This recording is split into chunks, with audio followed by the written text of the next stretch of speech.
안녕하세요. 엄마표 영어 성장기입니다. 아빠, 사랑하니까 한 달 있다 보자. 사랑해. 항상 사랑할 거니까 까먹지 마, 나.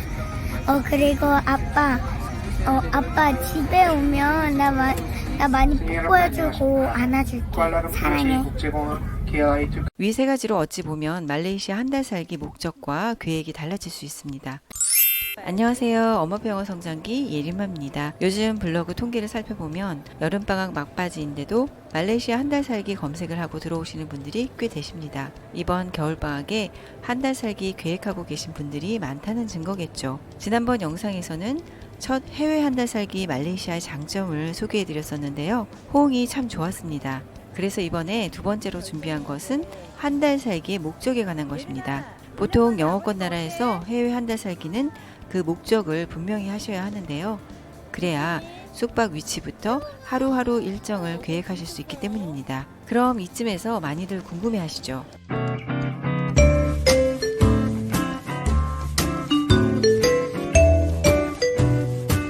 국제학교 영어 캠프, 일반 어학원 등록, 그리고 현지 체험. 이 세 가지 단어들일 거예요. 위 세 가지로 어찌 보면 말레이시아 한 달 살기 목적과 계획이 달라질 수 있습니다.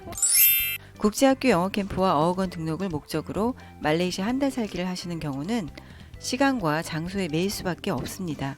캠프 위치나 어학원 가까운 곳에 숙박을 해야 하기 때문인데요. 평일을 이용하긴 어렵고 말레이시아 내의 단기 여행은 시간이 없으니 어찌 보면 한 달로는 부족할 수도 있어요.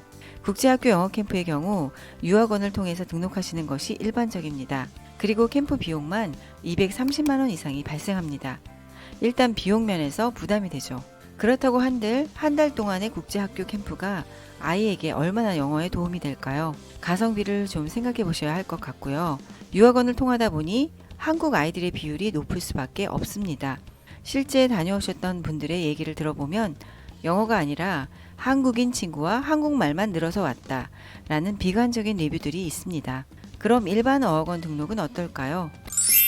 물론 국제학교 캠프 비용과는 비교할 수 없을 정도로 저렴한 비용이 발생합니다. 한국 어학원의 60% 수준이라는 얘기도 있어요. 한 달 동안 현지 어학원에 등록하시게 되면 역시 한 달 동안은 같은 숙박시설을 이용해야 하고 아이가 어학원을 다녀야 하니 도시간 이동으로서의 여행이 어렵죠.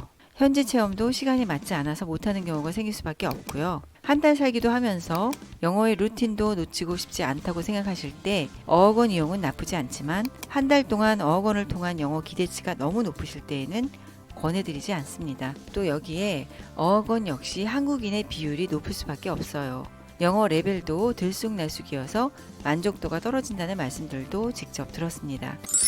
자, 이번에는 현지 체험의 목적을 두신 경우에 대해서 말씀드릴게요. 저는 두 번의 말레이시아 한 달 살기가 모두 현지 체험에 목적을 두었어요. 이유는 역시 위에서 말씀드린 것처럼 몸이 자유롭지 못하기도 하고 말레이시아라는 나라의 특성을 고려했기 때문입니다. 영어를 사용하지만 모국어로서 영어를 사용하는 것은 아닙니다. 보통 영어 실력을 늘린다라는 차원으로 접근하기엔 한 달이라는 기간이 너무 짧아요. 국제학교 캠프라면 말레이시아보다는 영어를 모국어로 사용하는 캐나다 같은 서양권 나라가 낫고요. 이 정도의 캠프 비용이라면 국내 국제학교 캠프를 고려해 보실 수도 있습니다.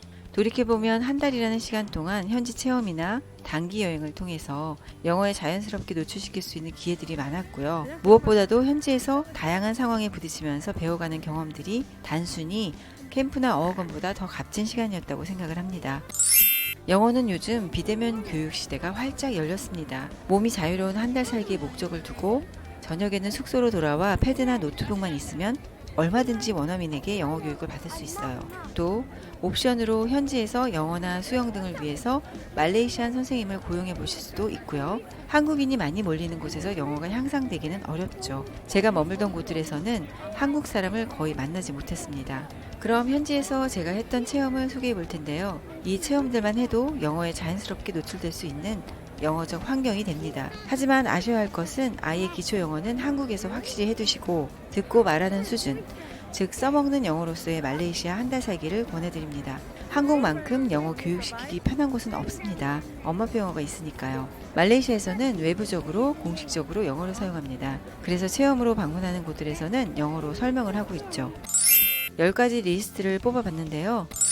첫 번째, 키자니아입니다. 저는 키자니아를 4번 방문하였어요. 키자니아만큼 하루 종일 영어에 노출될 수 있는 환경이 있을까요? 키자니아에서는 각종 직업 체험뿐만 아니라 베이킹, 만들기, 그림 그리기 등등 아이들이 좋아할 만한 요소들이 많죠. 영어 노출 이만큼 좋은 것은 없습니다.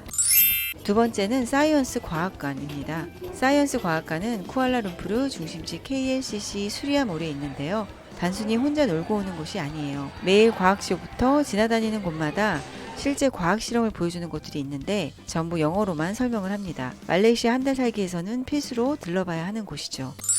세 번째는 백화점 이벤트입니다. 우리나라 겨울방학에 출발한다면 크리스마스뿐만 아니라 새해라는 큰 행사들이 백화점에서도 열립니다. 백화점 이벤트 코너에서도 키즈들을 위한 프로그램들이 있는데 모두 영어로 설명을 해주고 있어요.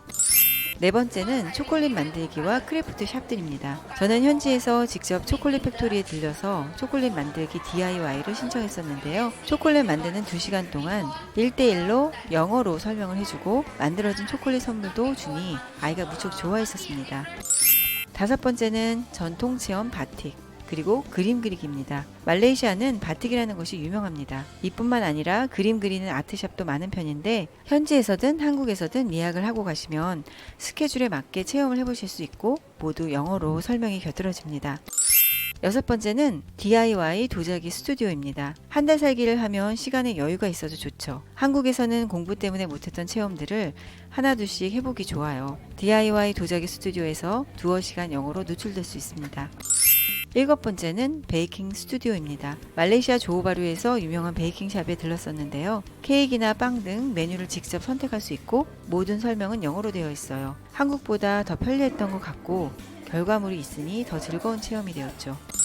여덟 번째는 버드파크 버드쇼입니다. 아이가 새를 무척 좋아한다면 적극 추천드리는 쿠알라룸푸르 버드파크입니다. 큰 야생 조류들이 내 옆을 지나가는 경험을 하실 수 있고요. 버드파크에는 버드쇼가 열립니다. 모두 영어로 진행되고 직접 앵무새 등이 출연하니 아이가 너무 좋아했었고 퀴즈를 맞춰서 선물을 탔던 기억도 있습니다. 아홉 번째는 반딧불 투어입니다. 말레이시아 체험 중에서도 잊지 못할 체험 중에 하나는 반딧불 투어가 있어요. 저는 한국 업체에서 예약하지 않고 전 세계인이 예약하는 사이트를 이용했는데 그래서인지 투어팀에 한국인은 전혀 없었고 대만 분들과 체험을 했었죠. 물론 영어로 소통이 가능했고요. 그때 만났던 대만인들 때문에 대만에 대해서 다시 생각해보는 계기가 될 만큼 좋았습니다. 현지 투어를 한국 업체로 하시면 모두 한국 사람들만 만나게 된다는 점 잊지 마세요. 열 번째는 숙소 수영장에서 만났던 친구들입니다. 말레이시아 조호바루의 숙소에서는 수영장에서 놀 때마다 현지 아이들 그리고 미국 아이와 함께 친구가 돼서 영어로 소통하는 모습을 발견했었죠. 그리고 레고랜드를 방문했을 때는 싱가포르 아이와 친구가 돼서 영어로 얘기하기도 했어요. 이 밖에도 고양이 카페도 가고 싱가포르 국경을 넘으면서 싱가포르 과학관에 들렀던 기억도 있습니다. 여기서 어른 친구도 만들고 아이들도 그 싱가포르 어른과 영어로 대화하고 즐겼던 시간이 있었습니다. 국제학교 캠프나 어학원을 보내지 않고도 영어에 노출될 수 있는 환경은 너무나 많아요. 몸이 자유롭기 때문에 이동에 제약이 없죠. 그렇기 때문에 도시에서 도시로 심지어 싱가포르까지 여러 번 국경을 넘는 체험을 할 수 있었어요. 목적이 명확해야 동선을 짤 수 있으니 말레이시아 한 달 살기 계획 중이시라면 오늘 영상 보시고 결정을 하시면 좋을 것 같습니다.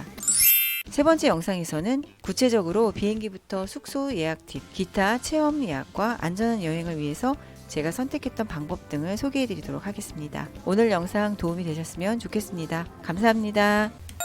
엄마표 영어 성장기 유튜브 채널에서는 경험담과 팁을 알려드리고 있어요. 엄마표 영어 성장기 네이버 TV 채널에서는 엄마표 영어로 성장한 아이의 모습 그대로를 확인하실 수 있습니다. 네이버 블로그에서는 교재나 책 리뷰 등의 포스팅도 보실 수 있어요. 구독과 좋아요 감사합니다.